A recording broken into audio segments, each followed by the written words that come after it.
Ah, the Big Apple at night. New York, New York, the city that never sleeps. How can they? There are way too many lights. But I want to talk about these ones, the red ones. Here's what they look like if you come closer. These red lights are a must, and they're called aircraft warning lights. They're mounted on the top corners of tall buildings to ensure there's no risk that an aircraft will collide with them.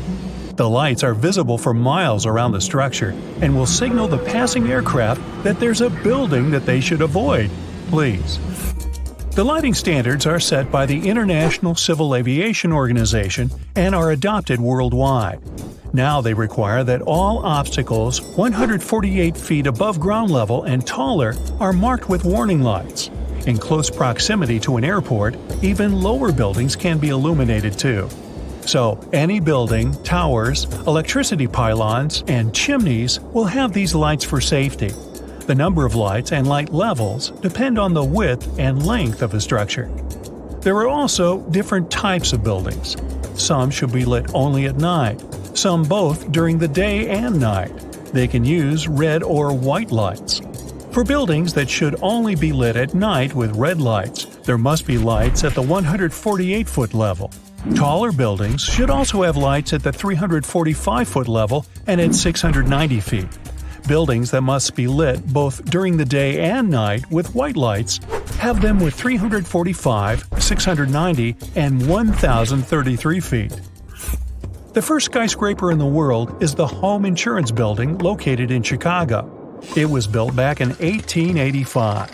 It was a special building constructed using a new method. Buildings used to be supported by masonry walls, which couldn't be very tall because they would be too heavy. The Home Insurance Building had a revolutionary design that allowed it to be higher than other structures. It had an inner skeleton made of steel. The walls around it could be way thinner than usual, and the whole structure could be higher. The Home Insurance Building was a 10-story one, standing at 138 feet tall. Today, it wouldn't even require any aircraft warning lights because it's not even considered that tall. Still, the building started the new construction era. It stood strong until 1931, when, together with several other buildings around it, they took it down to construct something new, the field building that Chicago has now. In 1931, the year the Home Insurance Building was demolished, the Empire State Building was finished. It is 1,250 feet tall, like 10 home insurance buildings on top of one another. That's the construction progress humanity achieved in just 46 years. The Empire State Building became the tallest one in the world. Now, long surpassed, it's the skyscraper that held the record for the longest time, for 39 years to be exact. In 1970, the World Trade Center became the highest one, although it was just 100 feet taller. Now, a bit more than a half a century later, the Empire State Building is ranked 53rd on the list of the tallest buildings. Humanity climbed way higher. Now, the world champ is Burj Khalifa, located in Dubai in the United Arab Emirates. The building was finished in 2010. It's 2,717 feet tall, more than two Empire State Buildings on top of one another. Skyscrapers are often made of glass for several reasons. First of all, they can press glass in every shape possible. So, the skyscraper can no longer just be a plain boring tower as before. They can design it in any fancy shape as they do around the world. Second, the glass is thin. There's no need for thicker walls like pre-home insurance building times. The walls are thinner, and the floors are bigger, providing more inner space. Glass is also pretty light and allows to make the building very high. Transparent glass reduces the need for electrical lighting inside the building, so it's also very cost-effective. Even more, glass is temperature and weather resistant. And finally, it just looks posh, fancy, and modern. Compare this and that. The latter definitely looks more futuristic and cutting edge. Skyscrapers started out in the United States, but became very popular in Asia, which now has over 7,500 skyscrapers. A skyscraper is now a construction that is 492 feet tall and higher. 9 out of 10 tallest buildings in the world are located in Asia.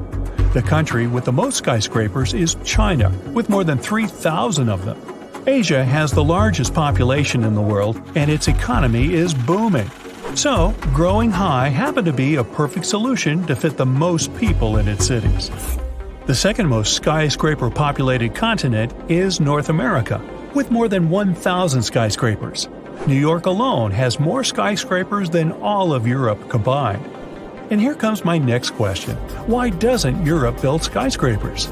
There are just 250 of them there, and half of them are located in just 3 cities: Moscow in Russia, Istanbul in Turkey, and London, the UK. Let's go back to the beginning, and that is the end of the 19th century when skyscrapers' history starts.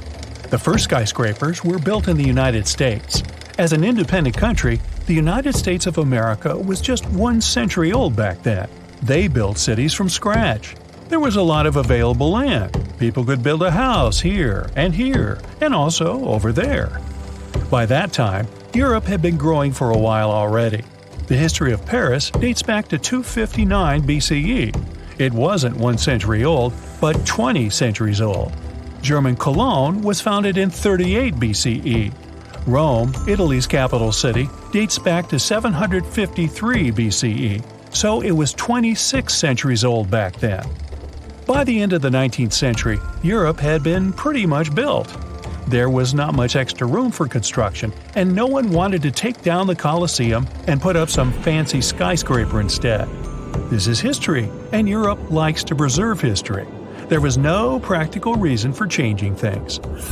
The driving force of Asian and American skyscrapers was the booming city population, and especially rapid urban development of city centers. As people were moving to the city from the suburbs, they needed more floors to accommodate more people on a limited territory. In Europe, despite the population growth and city migration, there was still enough room for everyone. The Europeans are very protective of their city skylines. One interesting story of Brusselization takes us to Brussels, the capital of Belgium. In the 1960s, there were no zoning regulations, and some buildings in Brussels were demolished to make room for more modern ones to develop business districts. Uncontrollable construction started, and modern buildings were built in random places around Brussels. They had no cultural or historical value, and they didn't fit in the city's architecture at all, messing up the city's image. Many architects and other people protested, and new laws were introduced, restricting the demolition of buildings of historical importance and taking construction under control. Other European countries learned from Belgium's mistakes. People across Europe still dislike modern structures. Many cities adopted zoning regulations, and building a fancy glass skyscraper in Europe isn't that easy. Still, cities with big financial centers, like London, Moscow, Frankfurt, or Istanbul, require commercial space. So, in some cities, there are several skyscrapers somewhere outside the historic center, forming separate skyscraper districts. And then there's Rome. It rejects any skyscrapers completely, stating there will never be a high-rise there. Some other Italian cities follow in its footsteps, willing to preserve their historical image. But there's more to it. It's not just people and cultural preservation. Building a skyscraper in Europe isn't as easy as in North America for engineering reasons as well. For example, Berlin, the capital of Germany, is built on muddy ground going down about 260 feet. That's the height of a 20-story building. Without firm ground, a tall building can't stand on the surface safely. Hey, ever played Jenga? Yep, it's kind of the same, only in real life. Building something really tall requires a lot of groundwork. Plus, it can be risky. That's another reason for the lack of skyscrapers, in addition to the attempts to preserve history. And now, let's play. I'll show you several city skylines, and your task is to guess which city it is. Off we go. Here's the first one. Very easy. What do you say? Of course, this is New York. How about this one? It's Hong Kong, China. This is the city with the largest number of skyscrapers in the world. It has 517 skyscrapers, twice more than all of Europe. Okay, let's move on. What city is this? This is Dubai, the United Arab Emirates. By the way, this is what the city looked like in 1990, before they found oil. Yep, it's the same city, and yes, it's just a 30-year difference. Can you recognize this one? It's good old Chicago, the Toddlin' town. What's next? It's Frankfurt, Germany. Okay, a couple more. You can make it. That's Istanbul, Turkey. And the last one for you, it's easier. I'm sure you'll recognize it. Yes, that's Melbourne, Australia. G'day, mate. Bright, colorful flashes of pink and green light up the sky. You're watching it from your backyard in Pennsylvania. That's not something you're used to, but it's very likely to happen more often in the near future as the northern lights are shifting south. Northern lights, or auroras, appear as a result of solar storms. The sun is a huge ball of molten gases that are constantly moving, so such storms aren't rare. Our star produces a huge amount of energy that goes our way. It travels as electrical charges at the speed of about 3 million miles per hour, no big deal. When all those tiny particles from the sun reach Earth's atmosphere, they give some of the energy to atoms and molecules in its upper layer. The atoms and molecules can't hold it and give it off as light. You can see it as spectacular auroras around the magnetic poles of the northern and southern hemispheres. If you were watching them from space, they'd look like large ovals. The brightness, colors, and shapes auroras take depend on the altitude where the lights are formed and what particles take part in the process. In the northern hemisphere, locations like Alaska, Canada, and much of Scandinavia normally get to see the brightest lights. The biggest solar storm ever was recorded in 1859, and it was so powerful that the northern lights were spotted in Cuba and Honolulu, and southern lights were seen as far up as Santiago, Chile. In latitudes like that of New York, people were able to read newspapers in the dark under those northern lights alone. If something similar happened today, it would have caused $1 to $2 trillion in damage. With solar activity and pressure from the solar winds increasing, the aurora belt's borders are currently shifting south. Solar activity goes in cycles, each of them 11 years long. We're now in solar cycle 25, which started in December 2019, and will reach its maximum strength between November 2024 and March 2026. So, geomagnetic storms will become stronger and probably even reach G5 levels. Those levels are their strength ratings. For you to see the northern lights south of the Great Lakes, a storm must be rated at least G3. G5 storms will be able to produce auroras that will even reach Florida. In case you don't want to wait for the sun activity to peak in 2025, head north if you're in the northern hemisphere, or south if you're in the southern hemisphere.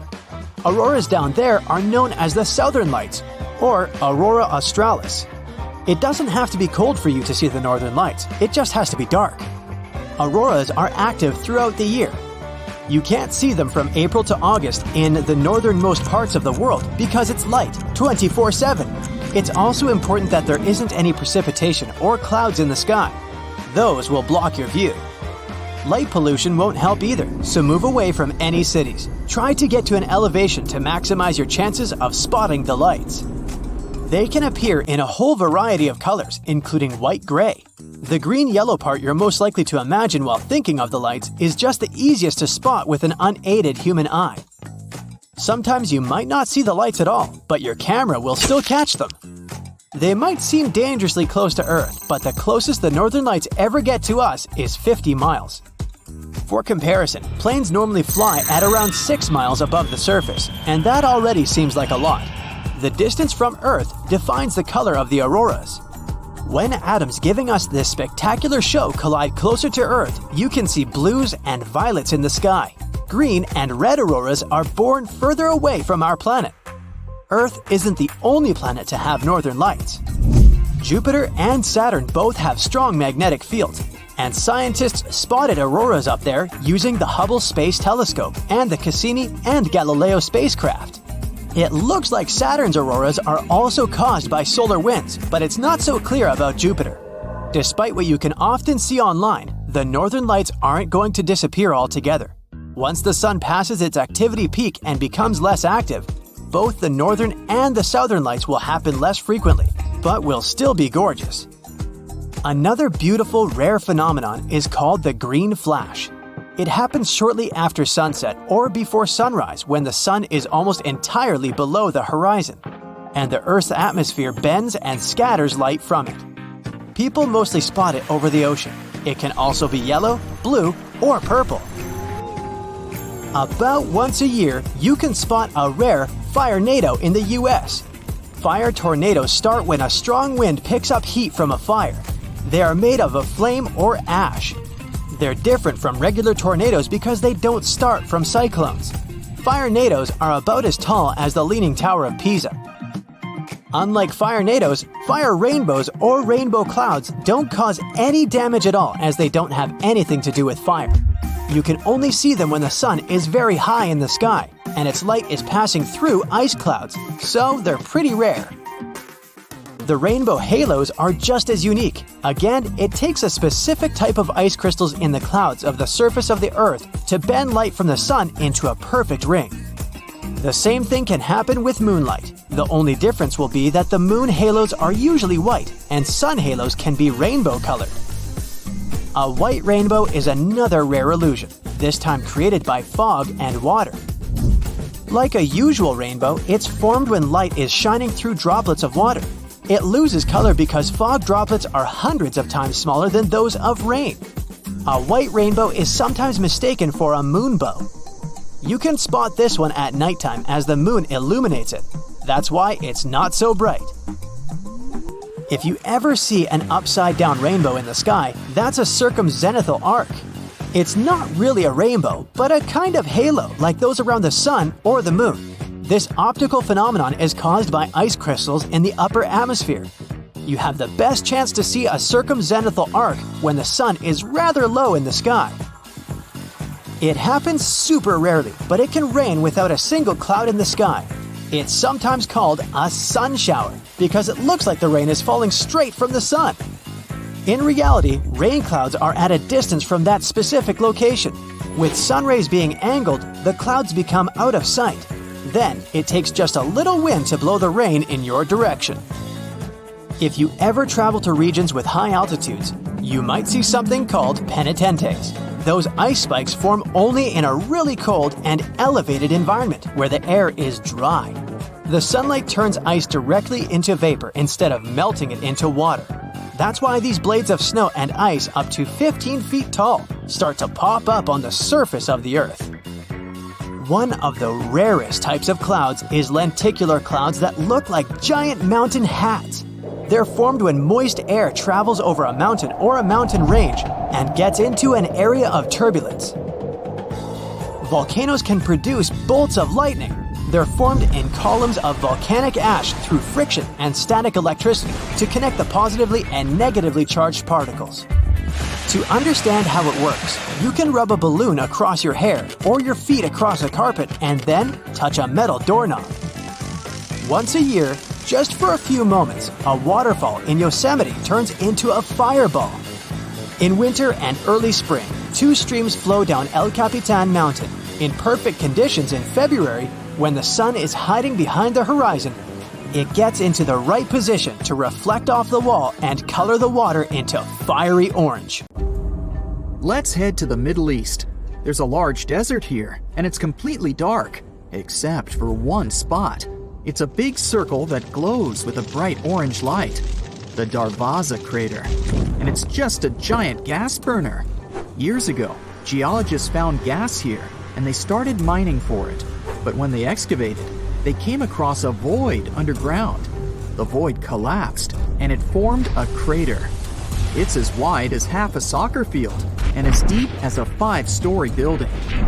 Gas began to come out of the cracks in the crater, and since animals were often grazing near this place, the geologists decided to set these gas streams on fire to exhaust the source.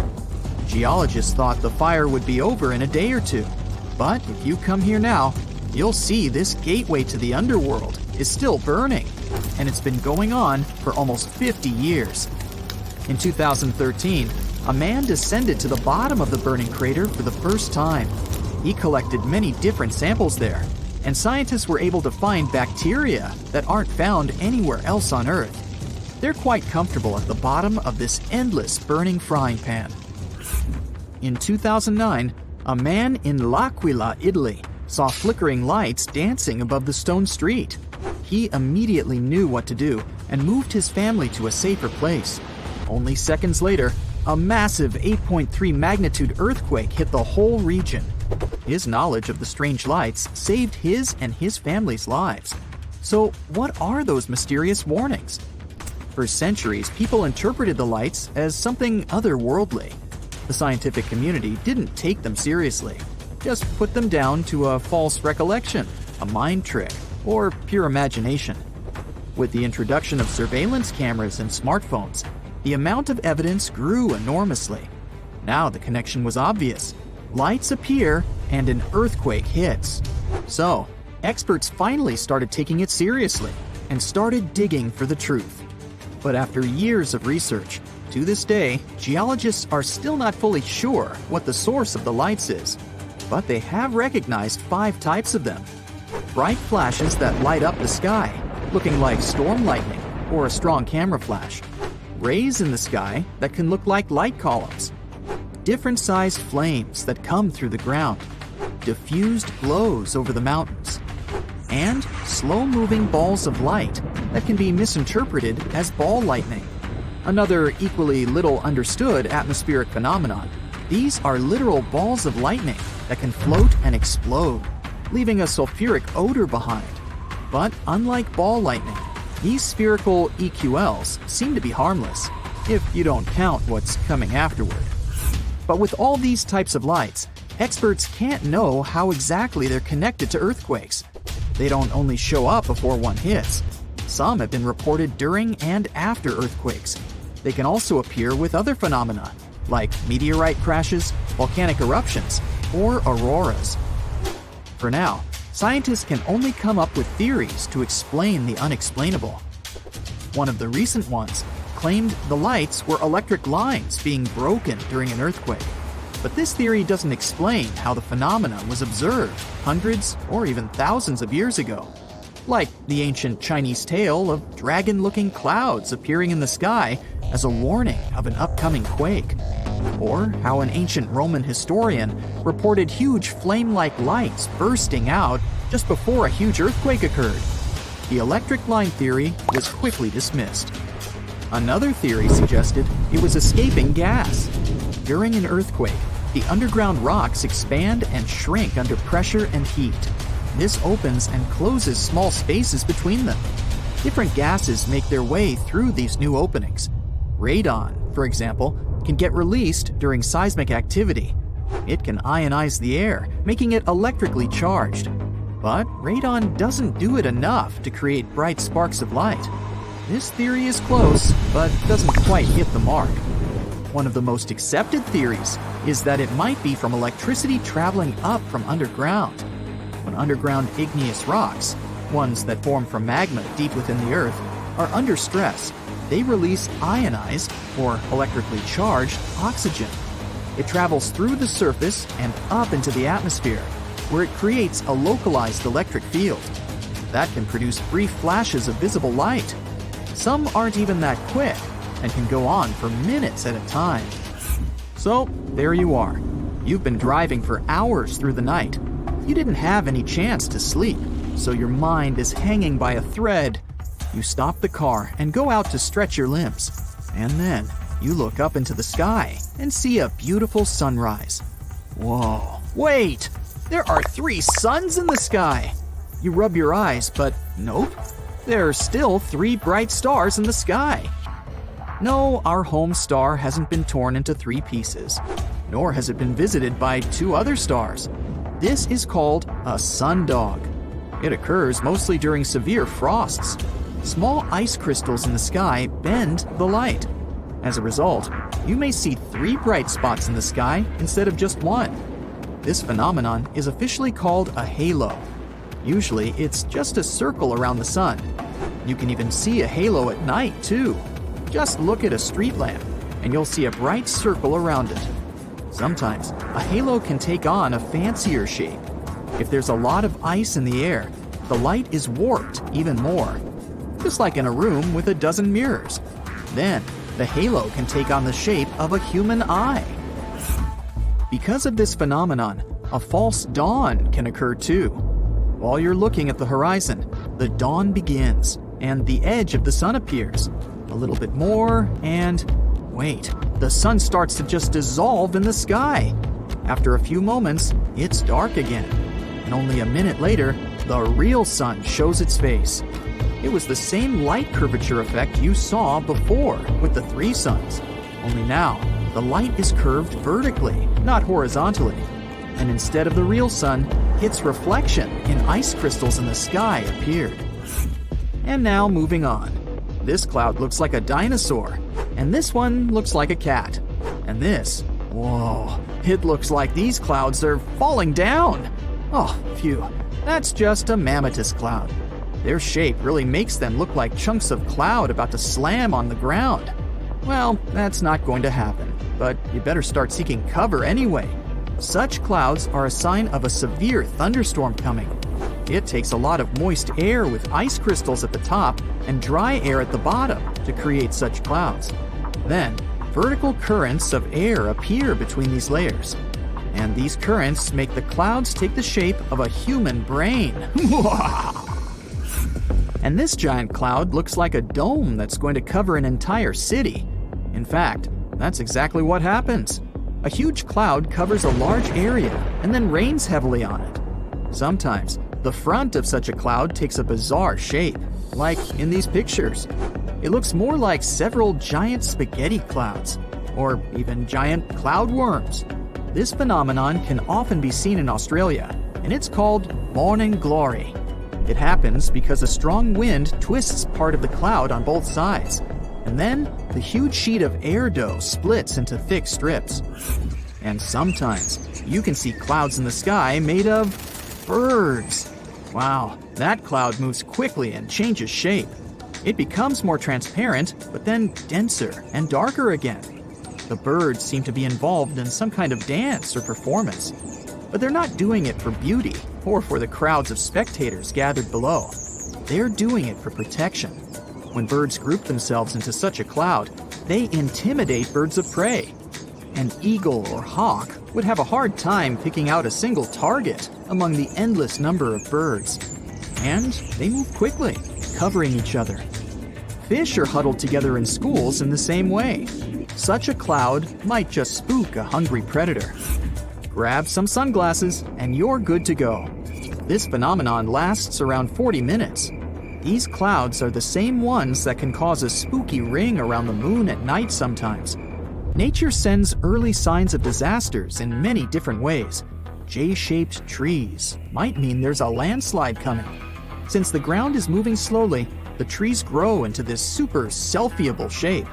Try to find a flat area and avoid going near any trees unless you have superhuman strength. Another mystical phenomenon can be seen in the desert. A sand waterfall. When the wind brings a lot of sand to the edge of the canyon, it begins to fall down. Now amplify this effect 100 times and you get a sand waterfall in Saudi Arabia. It's really like Niagara Falls, only there's not a drop of water. The locals say this phenomenon warns of an impending sandstorm.